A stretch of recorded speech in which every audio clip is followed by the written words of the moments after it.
This is probably gonna be one of those weird, but really good things. I had this dream about the perfect ribs. You see, pork ribs didn't evolve much in the last couple of years. You got baby back ribs, you got belly rib, you got the whole spare ribs, you got the St. Louis style ribs, but that's it. And that's how it's been for a long, long time. But I have a dream. Well, I had a dream last night. I dreamt about some amazing looking ribs.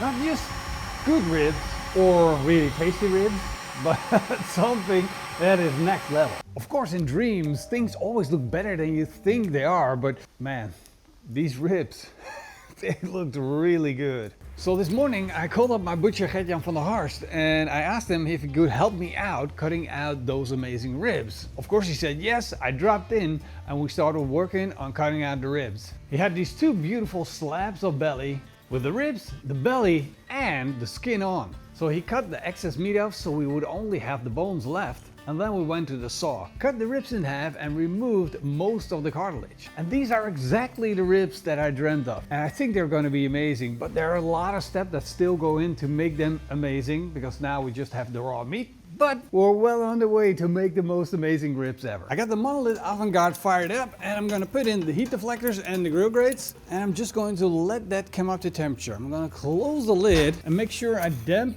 the air intake, and the top vent is going to be about half open because I'm aiming for a temperature of 120 degrees Celsius, which is the low and slow category of cooking ribs. Now let's take a closer look at these ribs. This is the stuff that my dreams are made of. I think with a piece of meat like this, you're getting three things. You're gonna get a really nice rack of ribs, you're gonna get an amazing piece of pork belly, and you're gonna get crispy pork skin. At least that is what it looks like in my dreams. I think I can do that, but I haven't done it yet. So I need to figure out a way to prepare this. And I'm just gonna start with the seasoning. And I'll be using the PitmasterX Texas seasoning, but you can just use your favorite barbecue seasoning. Of course, the recipe for this seasoning are also on our website, PitmasterX.com. And because it's a thicker cut of meat, I'm just gonna season all sides. You can't just take your favorite rib cooking method and expect these ribs to turn out good, because these aren't ordinary ribs. You got the ribs sitting at the bottom, then you got the pork belly in between and the skin on top. And that requires 3 different techniques of cooking. And if you're using 3 different techniques of cooking, well, then we'll call it the method. The first thing that I'm going to do is smoke the ribs over indirect heat. I'm going to put them in my barbecue and I'm going to slowly let them come up to temperature. I would like to add a little bit of smoke flavor to these ribs, and since I got the barbecue already fired up, I need to dispense the smoke wood afterwards. So besides all the obvious things that Monolith Barbecues offers, like superior build quality, stainless steel elements, superior ceramic, etc, etc, etc, they also offer this, which is basically a tube. I'm going to put in some Beechwood, some smoking pellets. But here comes the kicker. You open a small door in front of the barbecue and then stick in the tube with pellets, pull a handle, and that will release the smoke pellets. You see, all I have to do is open the door, put this thing in, and smoke pellets will be released into the hot charcoal, creating instant smoke. This is an amazing feature because it allows you to add smoke whenever you want to. If you think you need a little more, it's going to give you about 20 minutes of smoke, and then you can add more or less smoke if you want to. And you can just stop adding and stop smoking your meat. Now that is ultimate control. So besides getting the smoke from the pellets, I'm also going to get a little bit of smoke from the fat. And that is the type of smoke that's going to give you a smoke ring. You see, smoke from a smoke ring is half good and half bad. You don't want too much smoke that gives you a smoke ring, but you do want a little bit of it. You want a little bit of that smoke. So I'm just going to give it half an hour of that smoke together with the Beechwood smoking, and then we're going to take a look at it. And hopefully that's going to give me exactly what I need. I need that mahogany color. You know what I'm talking about. Whoa. These ribs are starting to look really, really good, and just contemplating if it's time for the next step. It's been 45 minutes with the pellet smoking, and I definitely have the color of smoke that I want. But I do not have enough of that mahogany red, of the fat dripping down onto the heat dividers. That is what I want to achieve now. Yes, exactly. But so listen to this. You hear that slight sizzle? I need a little more of it, just a short bit. So what am I going to do? I'm going to just open up the bottom vent a little bit, open up the top vent a little bit, and I'm going to let the temperature come up to around 140 degrees Celsius. That's about 20 degrees extra. Not much, just a little bit, just enough for the fat to render. I declare that the ribs have enough color. Look at that. I think that's pretty much it. I got what I need, and it already starts to smell really good. So that means it's time for phase 2 of the cook, because we need to now cook these ribs. You see, I've been working on color, and that's great and all, and I've got my smoke flavor on, but that's just one part of the process. I got seasoning, I got smoke flavor, and now I want these ribs to actually cook to a point where they become extremely tasty and juicy and tender.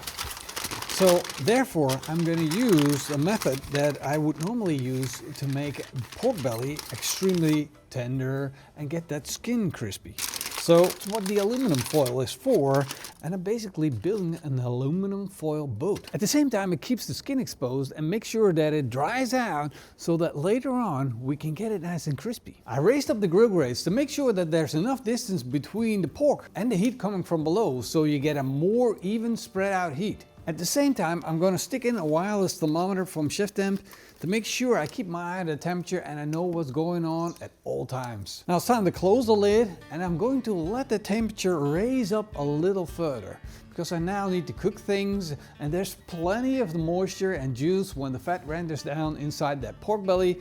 So I'm just going to set it open with the bottom like that, and the top a little bit more open, aiming for a temperature inside the barbecue of around 160 degrees Celsius. I'm not sure how long this is going to take, but that's what thermometers are for. It's been a total of 4 hours cooking time, and now finally the ribs are done. Well, at least the part is done where I get to poke it and it feels soft. I cooked them all the way to 94 degrees Celsius, and they're now turning soft, but there's a big but. That skin, that is also turning softer because I can poke it with a relatively, well, not sharp object like this thermometer. And the good news to the fact that I can poke it with thermometer and it goes through the skin means the skin is technically cooked. So now comes the challenge.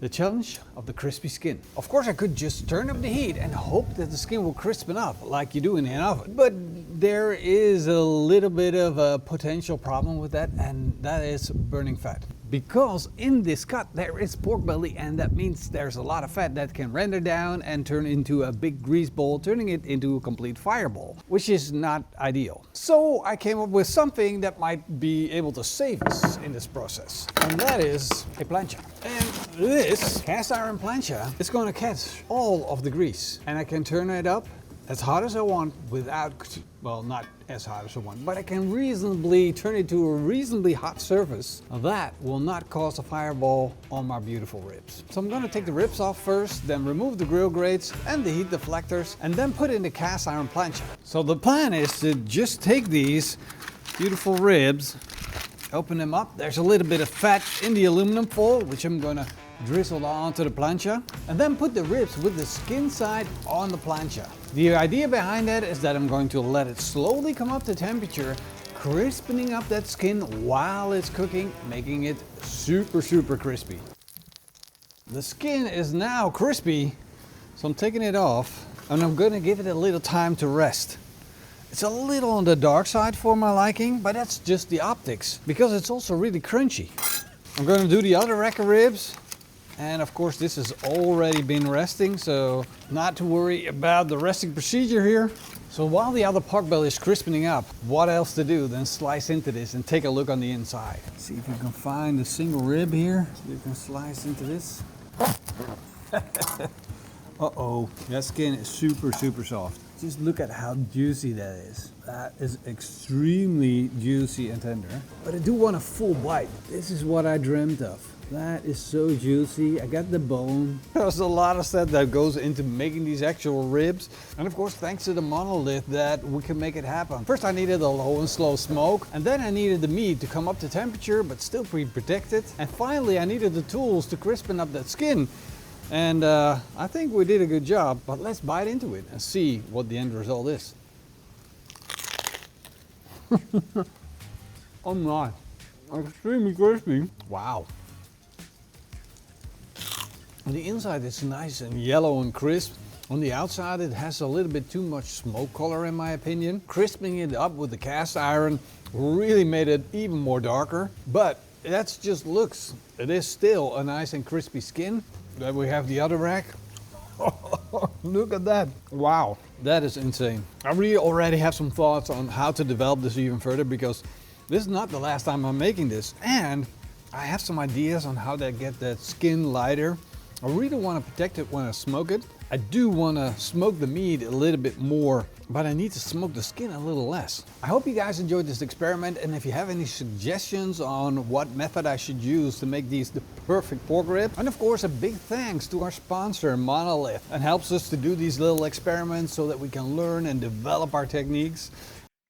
And yeah, of course, see you guys in the next video. Until then, it's smaken and keep on grilling.